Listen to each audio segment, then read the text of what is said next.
Hello मंडळी, राम राम, जय खानदेश सर्वांना.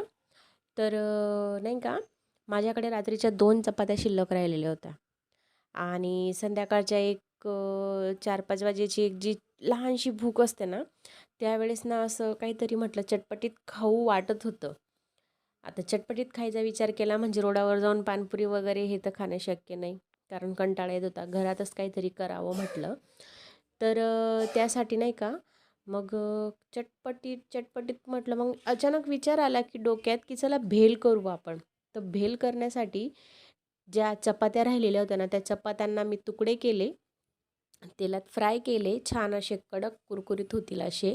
आणि कुरकुरीत झाल्यानंतर त्यांना असं मस्त ताटात घेतल्या.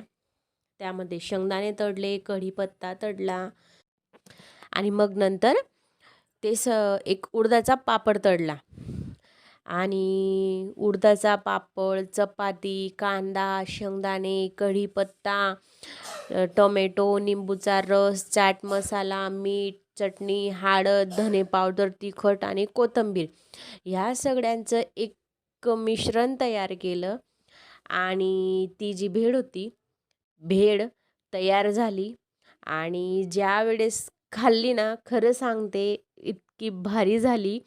मी असंच अचानक डोक्यात आलं, म्हटलं चला ट्राय करू आणि केलं.